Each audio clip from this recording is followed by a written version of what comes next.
All right. Thanks to everyone for coming out on a Sunday night as well. Thanks to Joe Lyle being here. It's a big-time honor to have Joe running the show video-wise, to have Joe's awesome wife Ann here, and to have my beautiful wife Emily here. We got all the VIPs here tonight as they play on their phone and don't listen to a word that I'm saying right now as well. So great to have our friends from Netflix here as well. They've been hanging out with us tonight for our awards banquet, and that's why everybody's still dressed up. Y'all can keep texting and talking and planning bowl destinations. I'm just messing with you. Now you're like all serious, like I got to pay attention now. You're fine.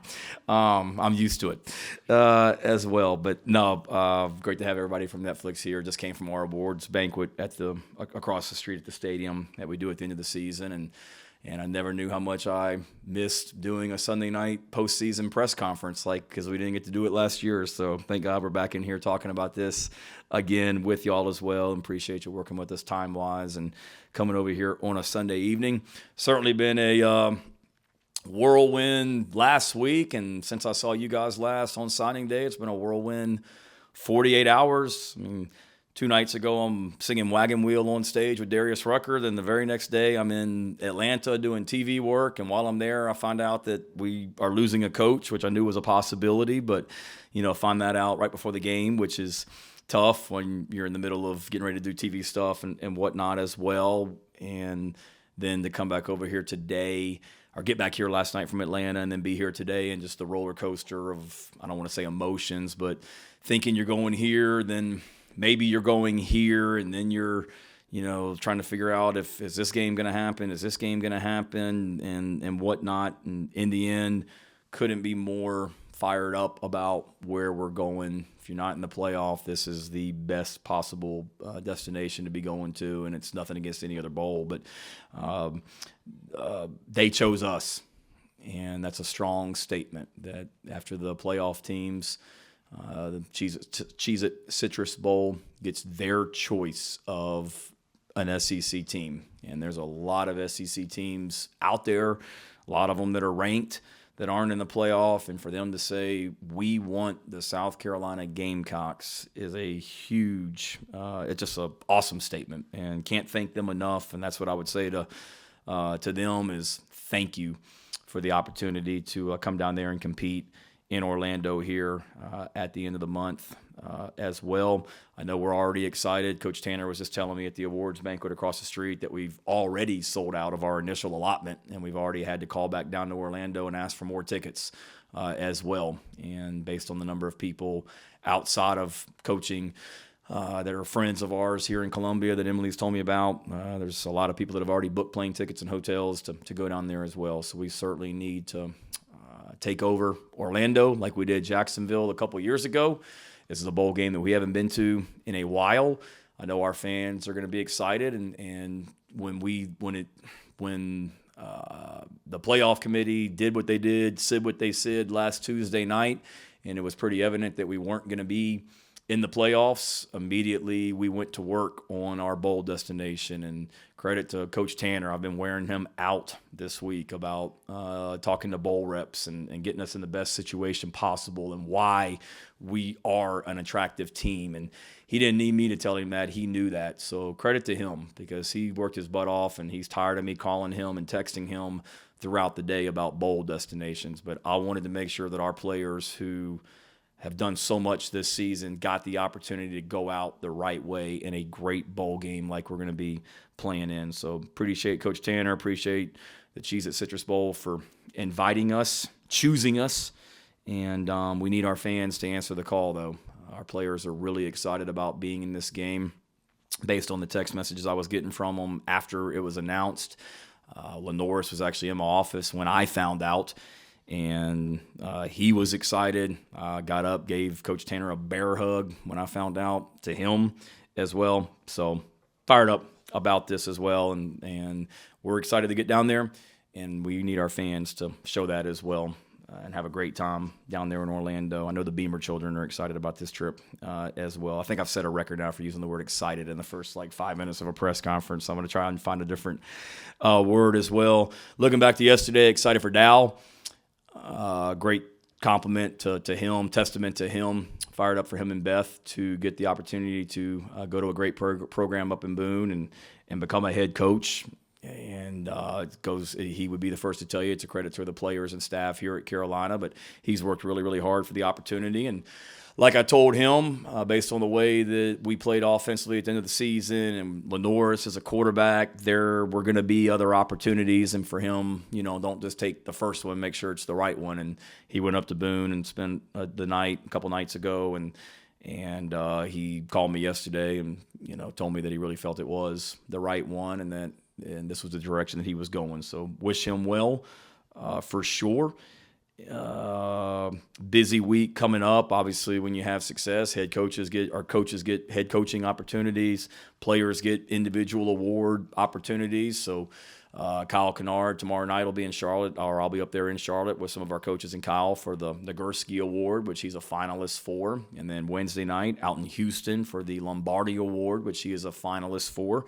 So busy week for guys like Kyle and really our entire team because of exams. Exams are starting up this week, and then we'll get back to doing some working out, weight room, running here at the end of the week. Give the guys the weekend off, and then graduation's a week from Monday. We've got 13 players that'll be graduating on Monday, to go along with 28 that have already graduated. They're on our football team right now, which is an unbelievably powerful statement. So we got to finish up exams strong this week and get a little bit of rest mentally and physically. And then the coaches will spend this week recruiting, portaling, and then working on Illinois for sure. But great bowl. I was thinking about it. The last time that I was a part of this bowl game was coming off a disappointment, if you will. For us, it's not being in the playoff, which if we're not in the playoff, as I said, this is the next best thing. And the last time I was down there, I was a graduate assistant at Tennessee back in 2001. And that was the year, obviously, of 9/11. And we were supposed to play Florida the week of 9/11, and that game got pushed back to the first weekend in December. And we went down to Gainesville. Coach Spurrier was the head coach. They were loaded. We were loaded, and we beat them in Gainesville to get into the SEC championship game. And then we went into the SEC championship game versus Nick Saban and LSU. And knocked out whoever their start. Rohan Davey, I believe, was their starting quarterback. And then Matt Mock came in the game, and LSU ended up beating us in the SEC championship game. And there was no playoff back then. So if you won the game, you were going to the national championship. And we were going to play Miami in the Rose Bowl. And we lost to LSU. And Coach Fulmer will tell you that's probably the toughest loss he ever had as the head coach at Tennessee. But we were then invited to go to the Citrus Bowl, and we played Michigan in Orlando to finish out the 2001 season, won that game convincingly over Michigan, and finished the season the right way. So it's funny that, our guys last week at this time thought we had a chance to be in the playoff or not. That was a disappointment, but there's a lot of excitement. There I did, said it again. There's a lot of fired upness about being in Orlando to finish out the season the right way down there against a great opponent in Illinois. Got a ton of respect for Coach Bielema, and he and I have already talked on the phone earlier today. Much respect for his program. He feels the same way about our program. Should be a great matchup, and looking forward to getting down there. So, questions? Shane, I don't know how much time or room you got to actually watch Illinois over the season or highlights or whatever. What do you think about him? What's kind of the early scouting report from them? I wish I could tell you more. I really haven't seen them a lot, David. I watched a little bit of their game, either in a hotel or at home when they played Oregon. Maybe saw some of that game. They played somebody. I want to say they played either on a first game of the season as maybe on a Thursday night or a Friday night or something, and I've seen them a little bit just on television, but haven't dove deep into their team. But obviously they're in a great league, a league that got 4 teams in the playoff, and they found a way to be one of the best teams in that conference. So that we know they'll be tough, physical Big Ten football team. Coach Bielema's won everywhere that he's been, and I know it'll be their group will be excited. He was telling me earlier tonight, I think they've got 17 players on their team from the state of Florida. So there'll be a lot of guys on his team that are fired up about going back home, and will be a great matchup. Obviously, with tomorrow being the first day of the portal being open, what's sort of your expectation before then? And obviously, y'all have had a handful of guys who've already announced they're leaving. Do you expect or anticipate anyone else doing that?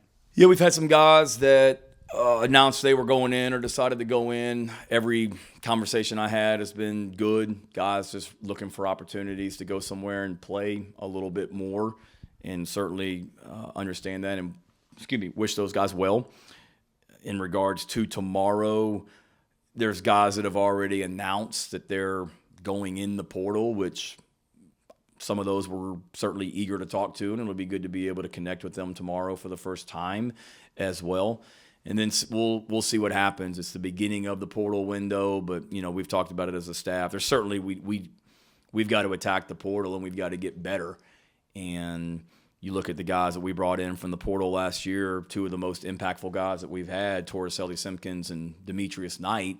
Those were two guys that we didn't even add until late in the portal window being open. So we're not going to, attack everything tomorrow where we're done with our football team by tomorrow night. It's a process, but certainly there's some guys that we're eager to talk to tomorrow. And in regards to anyone else on our team deciding to do anything, I hope not, but that's just the lay of the land and in college football nowadays. So we'll see what happens, but I think we're in a pretty good place, but you always anticipate stuff going the wrong way too.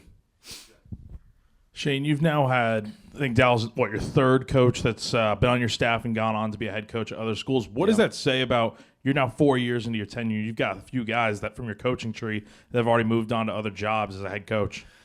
It says that we've got great people here in this program that, believe in this place, that everyone makes each other better. It says that, I'd love to pat myself on the back, Jack, and say that I'm a great evaluator of coaches and whatnot as well. But no, it just means that we've won some football games and that I hired some really good people. And when you hire really good people, other people know it. And we've hired really good people, really good coaches. You want people to get those opportunities at other places as well, whether it be Pete and Jody last year or Dow now.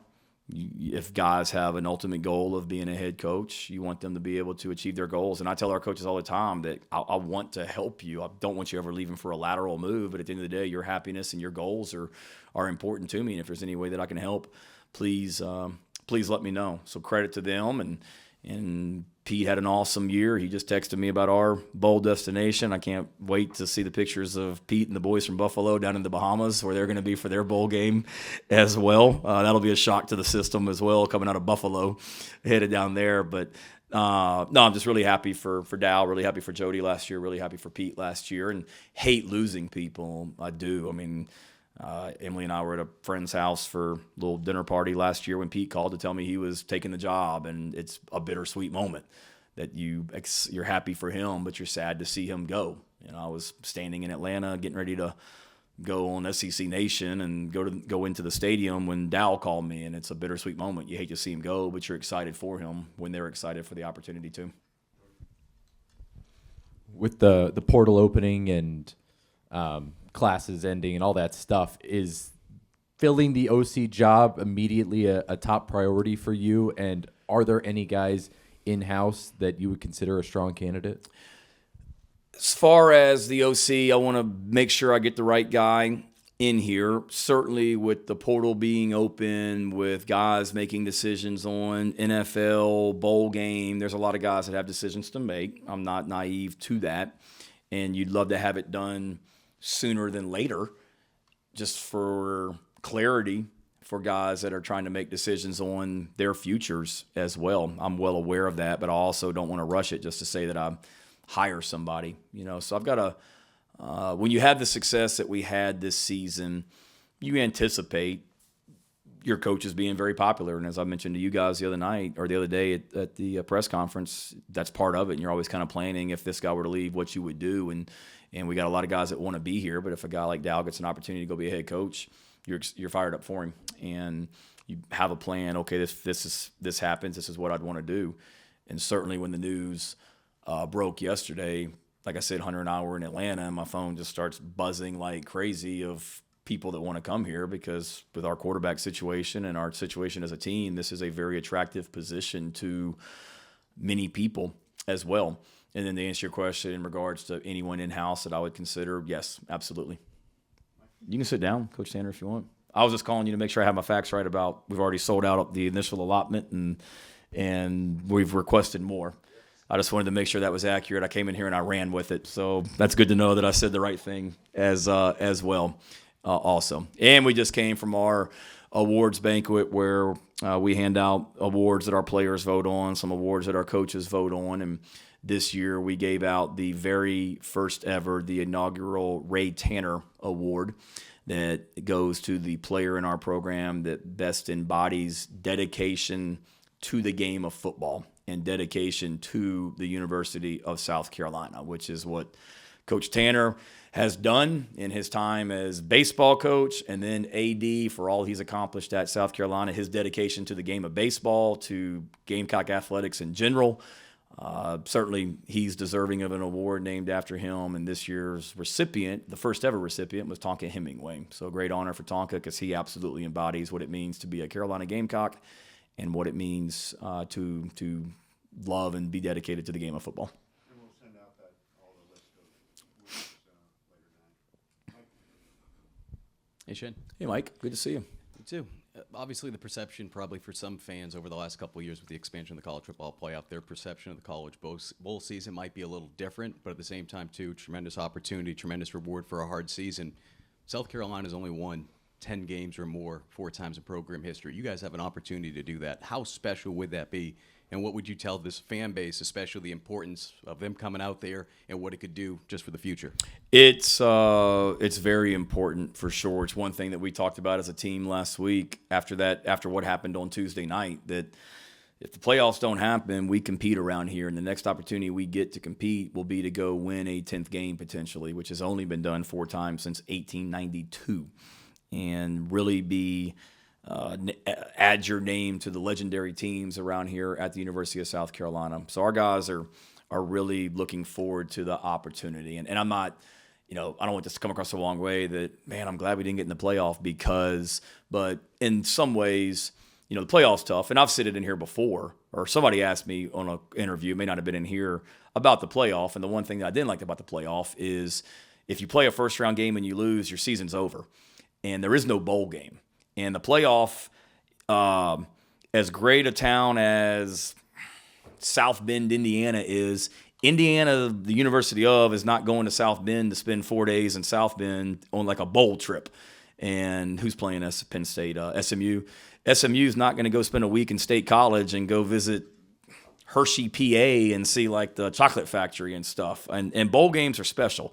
And the fact that we get to, and again, this isn't Shane saying, man, I'm glad I'm not in the bowl game because I get to do this. In a playoff. We would have loved to have been in a playoff. But the opportunity that we get to go spend a week in Orlando, we'll go down there on the 26th, I think, is when we arrive. So we got a week there together as a team, and our players and our coaches' families getting to experience all the amazing things there in Orlando or whatnot. Is an awesome opportunity that our players are really looking forward to. And that's why so many guys were looking forward to hopefully this game working out, which is why there was a lot of jubilation. There's a great word, jubilation, when this thing came out as well. You like that, Lulu, huh? I thought you were reacting to my jubilation comment as well. Something breaking news must have just happened. You're not paying attention to me either, just like my wife wasn't as well on that laptop. But there was great excitement, I'll back to that, about being in this game with our players because they know that this is a great opportunity. And the cool trip and the things that I would say to our fans is we've had an awesome year. We just talked about all the things that this team has accomplished in 2024. And this is an opportunity to go, celebrate these guys, have some fun, and have an opportunity to have an opportunity to go win a 10th game if we play well against a really good team. It should be a great matchup, great bowl game, and bowl games are special. I know in the era of the playoff that some people feel like bowls take a back seat, but not me. I mean, the bowl games are I'm glad they're part of the playoff aspect and that they're implemented, and I'm glad that we get to experience a great one this year. You had to do this. Excuse me. You had to do this 2 years ago with the offensive coordinator change before a bowl game. Did you learn anything from that month of prep when you kind of had an interim play caller that you would take into this year trying to do the same thing? Yeah, if you go into a game with only one healthy tight end, make sure you have a better plan if that tight end gets hurt. honestly. We went into the game with one healthy tight end, and that was Nate Atkins. And Nate Atkins got hurt, and we were, part of my language, screwed at that point because we didn't have another healthy tight end, and we had to kind of get creative, and we should have had a better plan. So, and I'm not trying to be funny, it's true. Just looking at, I hope we have a full roster of guys that people are on the Gamecock football team right now are going to go to Orlando, and I'm optimistic that they all will. But the fact of the matter is, you guys have seen it. We've had some tight ends that have gone in the portal since the end of the season. We've got Brady Hunt that's coming off an injury. Will he be healthy or not? So just making sure that we have a plan from a personnel standpoint that allows us to be great no matter what were to happen going into the game. But no, I thought everything in that bowl game, Alan, 2 years ago, went well for the most part. Freddie called the plays. Freddie Kitchens did that day, but it was a collaborative effort with the entire coaching staff, the guys that were on that staff at that time. They all stayed intact, except for the Marcus that had left to go to Nebraska, but everybody else was there, and it was a collaborative effort. It's a little bit different and not helpful, but it's different in the fact that we now have, 3 weeks or 3.5 weeks until we play. So you got a lot of time to really, game plan as well. So whether it's, Dow Loggins calling plays in the bowl game or whether it's someone else calling plays in the bowl game, we're still working through all that, and all those things are still on the table. But whatever we do, we've got almost a month to prepare, and we'll have a great plan to go down there and be at our best for sure.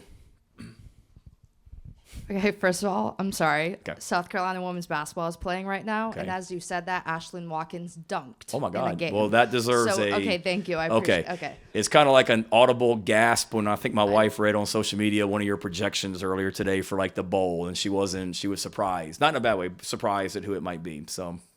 Oh, mine. Yeah. Oh. Yeah, she saw that somewhere. So, yep, exactly. I'm like, hey, chill out. We're going to be happy. Whatever bowl game we go to, it's going to be great. Okay. So. Well, thank you. Okay. Anyways, obviously, college football, it's not like every week is normally, smooth sailing, but it's been a little chaotic. There's just been a lot of changes. Obviously, new AD, going to be a new OC, the whole college football playoff emotions, just with graduation, everything kind of happening right now, even the holidays. Just what is your approach as the leader to kind of balancing a lot of these different emotions, whether that's sadness over some players, teammates leaving, portal, just everything that's kind of coming to a head right now? Yeah. Emily will tell you December is a lot, good and bad. Last year, December was not a lot of good just because of we weren't going to a bowl game and there was a lot happening. This year, December's really good because of the season we just had, the win over Clemson last week. We've got 9 wins. We're going to an amazing bowl game, but it's still a lot just because there's so many things that you're balancing as well.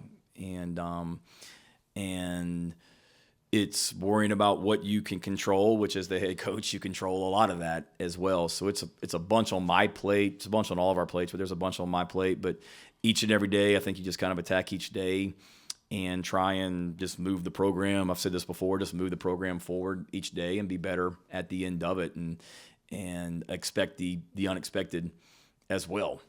I thought we were kind of through it all last year, and Emily and I took the kids to New York City for 2 or 3 days before Christmas last year, and thought it was going to be a great little relaxing trip. And while I'm up there, I get 2 phone calls from guys that are entering the portal that you think are okay. So you never really just totally relax in the month of December because there's a lot going on out there. There's a lot of stuff happening right now in college football, no question about it. But there's so much positives here at Carolina with what we've done and where we're going and moving forward that there's it's a long way from last year in a lot of ways, but there's a lot of similarities too. And just keep controlling what you control and keep getting better. I hope that makes sense. Yeah.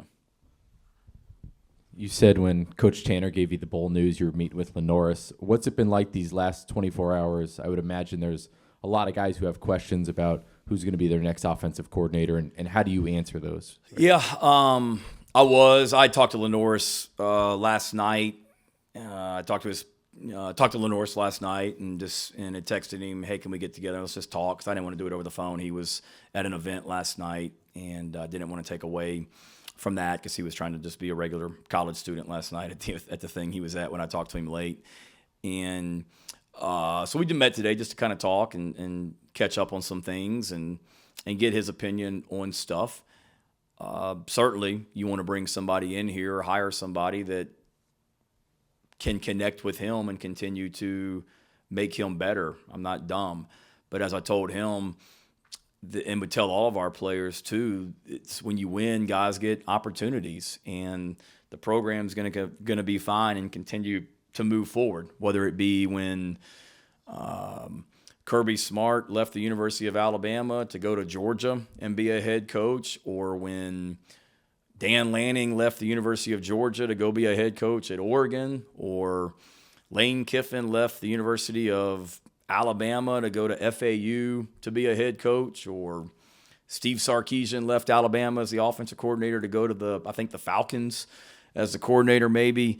There's a lot of guys that get head coaching opportunities from coordinator positions, and you hire great people and you have people in place, and it becomes an attractive position to people on the outside or promoting people from within, and we've got some flexibility. So that's what I would say is to our players, really congrats to Dow as well, but it's a testament to what we have done as a program, and we'll continue to move forward and continue to get better. And Dow's work has allowed us to hopefully get somebody in here even better. And I don't mean that as a knock on Dow, but that's always the goal, to try and get even better people in here as well, which will be tough to do. Dow's been fantastic and going to miss him. Great recruiter, great coach, but looking forward to what's next as well. I don't want to speak for you, but since you believe that your team should be in the playoff, you can't believe that the committee got it right. So as you take a step back and look at the whole process, what are a couple of things that you think they need to improve on when they go through this whole thing again next year? There's a lot, I think, that can be as I said, Phil, I was in Atlanta yesterday with a lot of media members, with a lot of people from the SEC office, players and coaches on both teams, fans, and heard from a lot of them about their opinion about Gamecock football, and it was very positive. I think my biggest frustration right now was maybe just the inconsistencies of what's important. Injuries were a factor last year. Florida State got left out.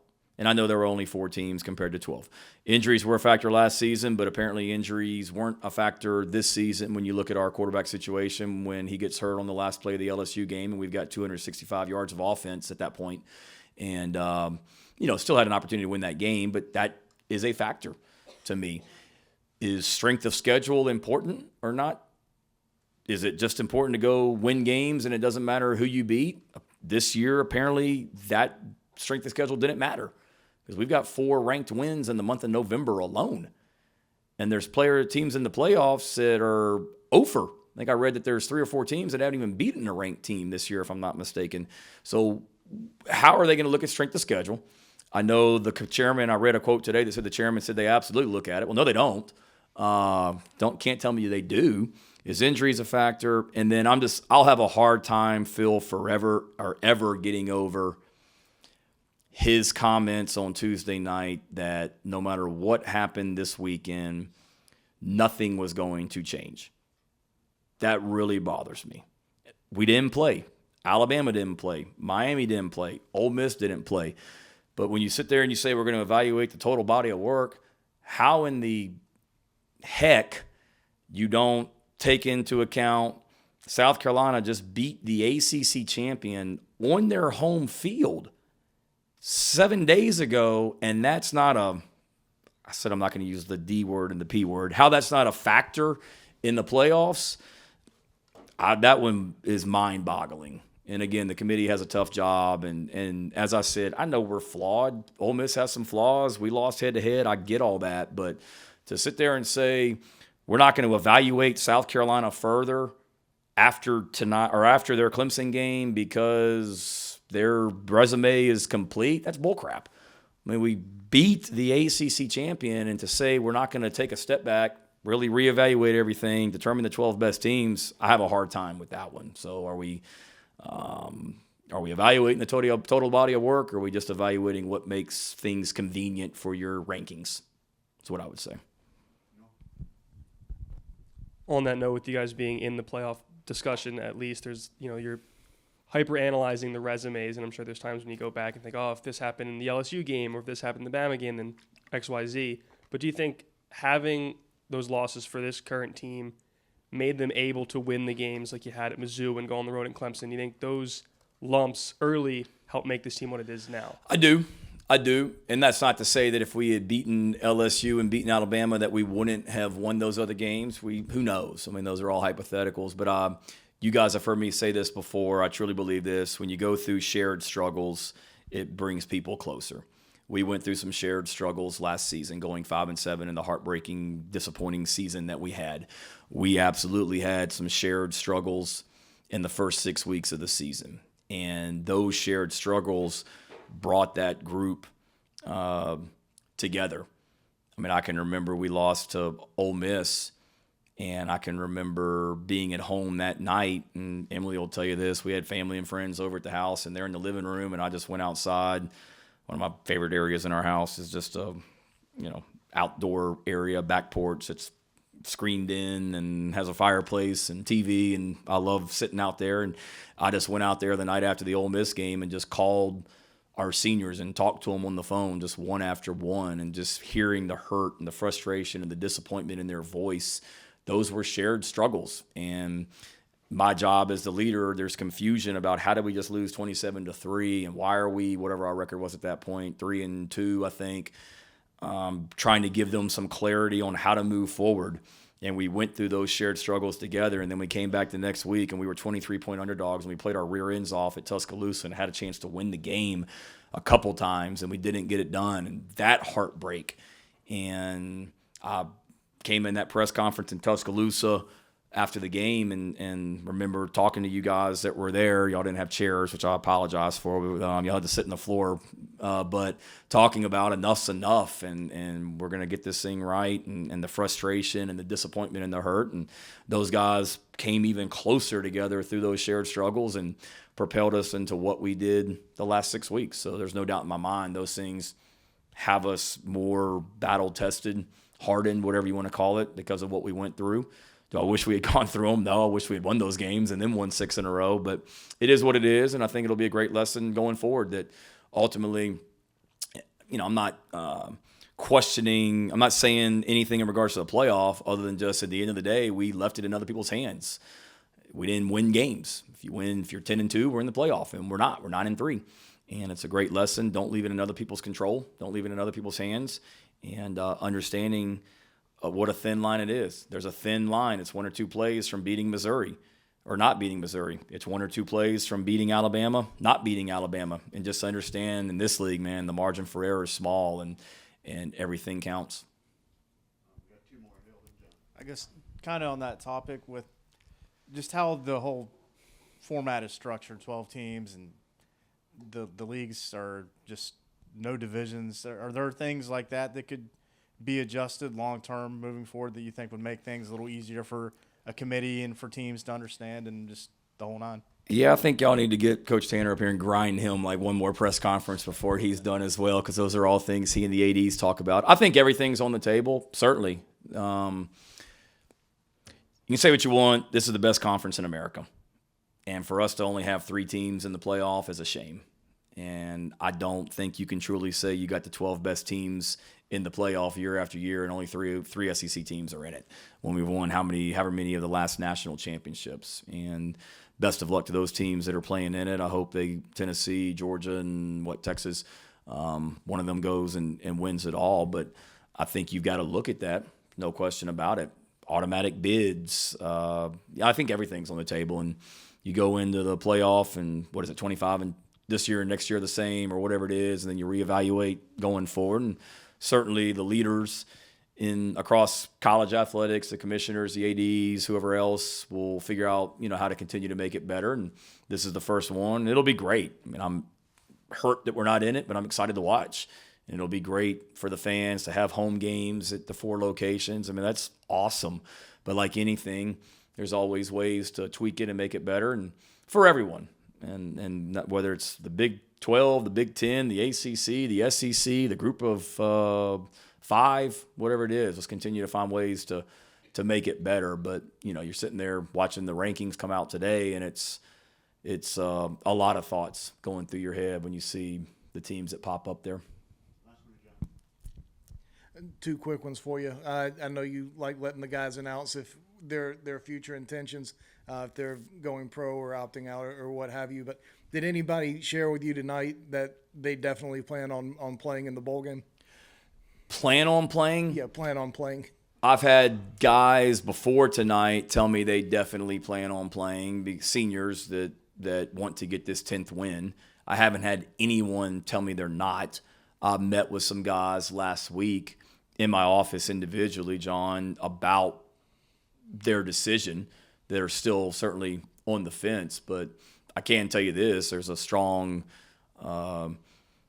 groundswell, if you will, downstairs in that locker room within the team to go get this 10th win, and that's being talked about a lot as well. So we're going to give, like I said, give our guys a little bit of time this week to get away and refresh mentally and physically, and then, come back at the end of the week, first part of next week, excited about getting started, and hopefully we'll have everyone still intact to do that. And with Dowell, is it him trying to decide whether it's something he can do, stay around and call plays, or is it you trying to decide what's best for the program?